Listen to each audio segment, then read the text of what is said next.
സംസ്ഥാനത്താകെ തദ്ദേശ തെരഞ്ഞെടുപ്പിൻ്റെ ചൂടിലേക്ക് കടന്നിരിക്കുകയാണ്. ഇപ്പോൾ നമ്മൾ തിരുവനന്തപുരത്താണുള്ളത്. തിരുവനന്തപുരം കാലടി വാർഡിലെ NDA സ്ഥാനാർത്ഥി മഞ്ജു GS ആണ് നമ്മളോടൊപ്പം ഉള്ളത്.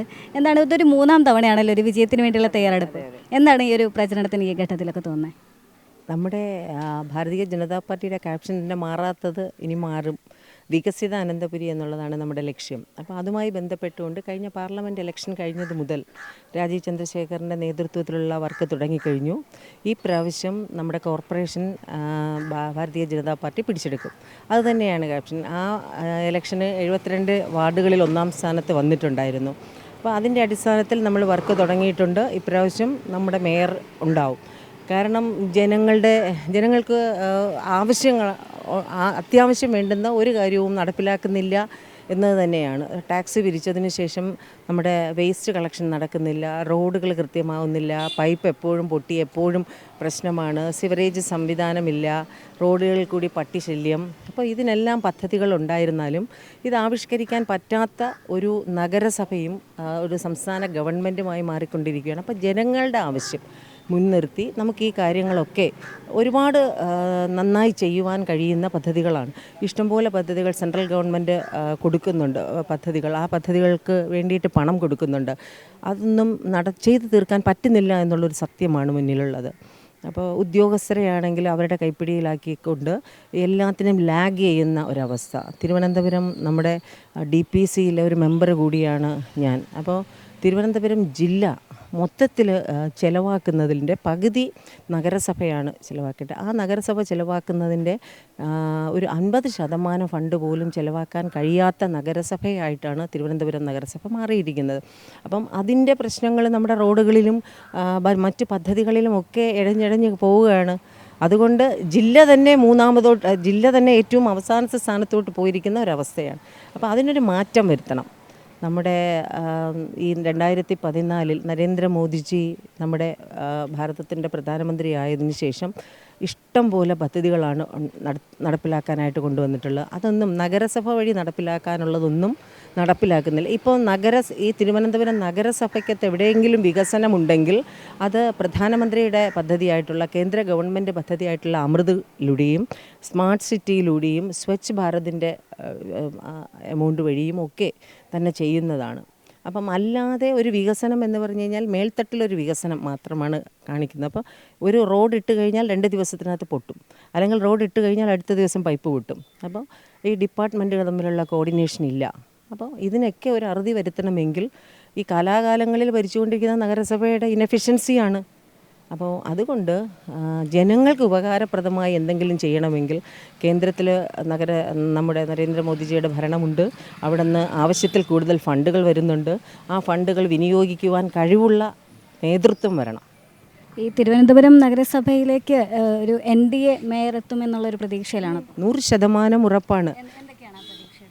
പ്രതീക്ഷ എന്ന് പറഞ്ഞാൽ ജനങ്ങൾ അനുഭവിക്കുന്ന ദുരിതമാണ്. ഓരോ ജനപ്രതിനിധിയും ഈവൻ നമ്മുടെ LDFൻ്റെ ജനപ്രതിനിധിയോട് ചോദിച്ചു കഴിഞ്ഞാലും അവരുടെ വാർഡുകളിലൊക്കെ ഒന്ന് നിങ്ങൾ ഇറങ്ങി നോക്കിയാൽ നിങ്ങൾക്ക് മനസ്സിലാവുന്നതാണ്. ഒരു റോഡ് നന്നായിട്ടില്ല. സ്മാർട്ട് സിറ്റിയുടെ പദ്ധതി പോലും അവതാളത്തിലായിട്ടാണ് കിടക്കുന്നത്. ചെയ്യുന്ന റോഡുകൾ വീണ്ടും പൊട്ടിക്കേണ്ട ഒരു അവസ്ഥയിലോട്ടാണ്. അപ്പം അങ്ങനെ ഒരു നേതൃത്വം ഭരിച്ചത് കൊണ്ട് നമുക്കൊന്നും ചെയ്യാൻ പറ്റുന്നില്ല. നമ്മൾ എല്ലാവരും വെളിയിൽ ഇറങ്ങി നടക്കുന്നവരല്ലേ, നികുതി പിരിവ് കൊടുത്തുകൊണ്ട്. അപ്പം റോഡുകളിൽ കൂടി വണ്ടി പോകാൻ പറ്റാത്ത അവസ്ഥ, റോഡിൽ ഇറങ്ങിയാൽ പട്ടി കടിക്കുന്ന ഒരവസ്ഥ, നഗരത്തിൻ്റെ പല ഭാഗങ്ങളിലും കൂമ്പാരമായിട്ട് കിടക്കുകയാണ്. അതിനൊരു പ്രോപ്പറായിട്ട് എന്ത് ചെയ്യണം എന്നുള്ള സെഗ്രിഗേറ്റ് ചെയ്യാനുള്ള ഒരു വ്യവസ്ഥ പോലും ഇല്ല. അവർ കഴിഞ്ഞ ദിവസരെ മാറ്റിക്കൊണ്ട് ഹരിതകർമ്മസേന വേറെ ആൾക്കാരെ വെച്ചുകൊണ്ട് ജനങ്ങളിൽ നിന്ന് വീണ്ടും പിരിവ് നടത്തുകയാണ്. ഒരു മാസം 400 രൂപയോളം കൊടുത്തായിരിക്കണം ഓരോ വീടുകളിലും ഒരു മാസം 400 രൂപ ഈ അജൈവ മാലിന്യ സംസ്കരണത്തിന് കൊടുക്കേണ്ടത്. ഇതൊക്കെ ടാക്സ് കൊടുക്കുന്നതിന് അപ്പുറമായിട്ടാണ് കൊടുക്കുന്നത്. അത് വെളിയിലിറങ്ങിയാൽ പട്ടികളുടെ ശല്യം കൊണ്ട് ഇപ്പോൾ പലയിടത്തും നമ്മൾ കാണുന്നതാണല്ലോ. പിന്നെ ആരോഗ്യ മേഖലയാണെങ്കിൽ വളരെ അവതാളത്തിലാണ്. മെഡിക്കൽ കോളേജിൽ പോയാൽ ട്രീറ്റ്മെൻറ്റ് കിട്ടുന്നില്ല. അവിടുത്തെ ഡോക്ടർമാർ തന്നെ പറയുകയാണ്. ഇപ്പോൾ ഇതിനെയൊക്കെ വെല്ലുവിളിച്ചുകൊണ്ട് അവിടുത്തെ ഉദ്യോഗസ്ഥന്മാരെയൊക്കെ വെല്ലുവിളിച്ചുകൊണ്ട് മന്ത്രി മറ്റു പ്രസ്താവനകൾ നടത്തുകയും ഉദ്യോഗസ്ഥർക്ക് ജോലി ചെയ്യാൻ പറ്റാത്തൊരവസ്ഥയല്ലേ. അപ്പോൾ എന്തായാലും ഇത് ജനം കാണണം. പക്ഷേ LSGD വഴിയാണ് ഏറ്റവും താഴെത്തട്ടിലുള്ള ജനത്തിൻ്റെ അടുത്തേക്ക് ജനപ്രതിനിധികൾ പോകുന്നത്. അപ്പം ആ ജനപ്രതിനിധികൾ അഴിമതിക്കെതിരെ പോരാടുന്നവരാവണം. കാര്യബോധത്തോടു കൂടി ജനങ്ങളുടെ ആവശ്യങ്ങൾ നിറവേറ്റി കൊടുക്കുവാൻ പറ്റുന്ന വ്യക്തികളാവണം.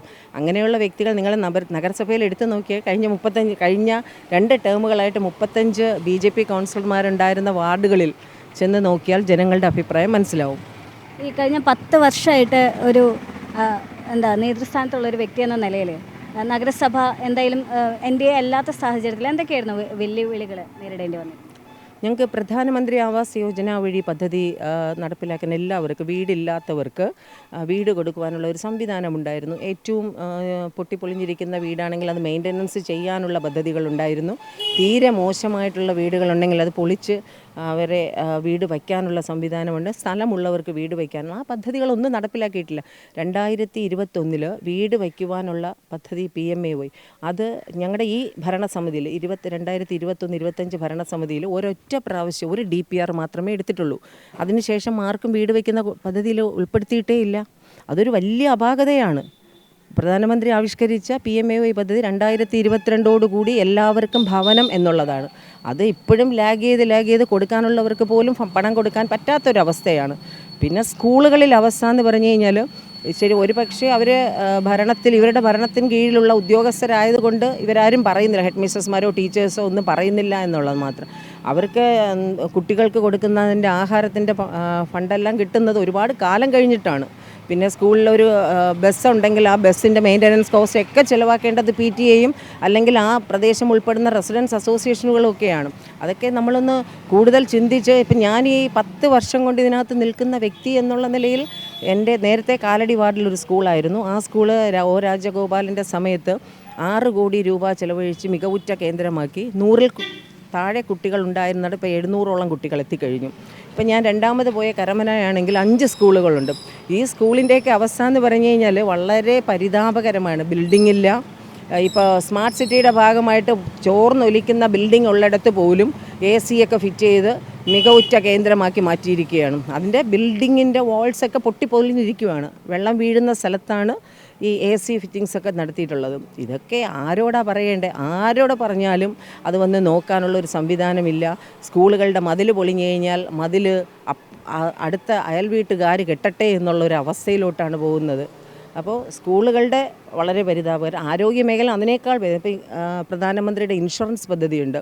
ആ പദ്ധതിയിൽ നമ്മൾ കാർഡൊക്കെ എടുത്ത് ഏതെങ്കിലും ഹോസ്പിറ്റലിൽ പോയാൽ ഹോസ്പിറ്റലിൽ പറയുന്നത് ഞങ്ങളുടെ കേരളത്തിൽ ഈ പദ്ധതി നടപ്പിലാക്കാൻ പറ്റുന്നില്ല എന്നുള്ളതാണ്. അപ്പം ഈ പദ്ധതികൾ നടപ്പിലാക്കാൻ പറ്റാത്ത ഒരു ഏക സംസ്ഥാനം കേരളമായിരിക്കും. അപ്പോൾ ഇതൊക്കെ വലിയ ബുദ്ധിമുട്ട് തന്നെയാണ്. പിന്നെ അഴിമതി കഥകൾ, SC ഫണ്ട് തട്ടിപ്പ്, ഇല്ലാത്ത പൊങ്കാലയുടെ പേരിൽ അഴിമതി, പിന്നെ എന്തൊക്കെ ലാപ്ടോപ്പ്, അത് SC കുട്ടികളുടെയാണെന്നൊന്ന് മനസ്സിലാക്കണം. ഇതൊക്കെ ചെയ്യാൻ പറ്റുന്ന ഒരു നേതൃത്വം ഈ ഭരണത്തിനല്ലാതെ വേറെ ആർക്കും ചെയ്യാൻ പറ്റും തോന്നുന്നില്ല. നമുക്ക് എന്തായാലും തിരിച്ച് കാലടിയിലേക്ക് വരാം. കാലടിയിൽ വരുമ്പോൾ എങ്ങനെയാണ് തെരഞ്ഞെടുപ്പ് ചൂടിലേക്കൊക്കെ കടന്നോ? ഒരു മത്സരത്തിൽ എങ്ങനെയാണ് ഒരു മത്സരം? അല്ല, മത്സരത്തിൽ 100%, അതെ, മത്സരം എന്തായാലും മത്സരമാണല്ലോ, അത് കണക്കണം.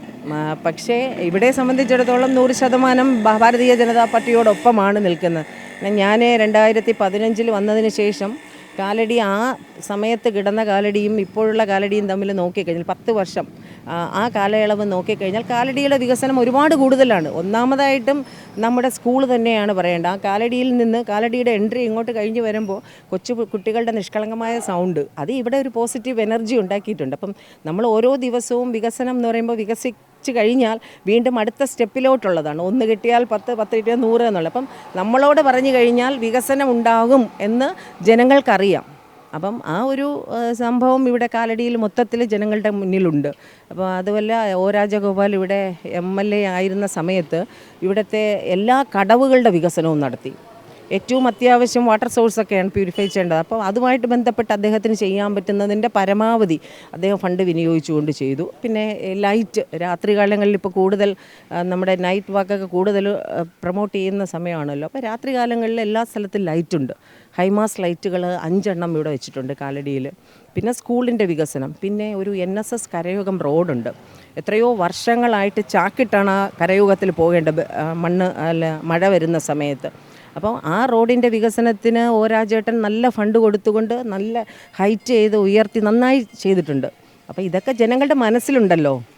എത്ര അനൗൺസ്മെൻറ്റും മറ്റു കാര്യങ്ങളുണ്ടെങ്കിലും ജനങ്ങളുടെ മനസ്സിൽ വികസനം എന്നാണ് വന്നതെന്നുള്ളതൊരു മനസ്സിലുണ്ടാകും. അതിൻ്റെ വെളിച്ചത്തിൽ ഭാരതീയ ജനതാ പാർട്ടി വളരെ ദൂരം മുന്നിലോട്ട് പോയി കഴിഞ്ഞു എന്നുള്ളതാണ്. ജയം ഉറപ്പാണ്. നഗരസഭ ഭരിക്കുന്നത് മേയർ നമ്മുടെ BJPയുടെ മേയറായിരിക്കും.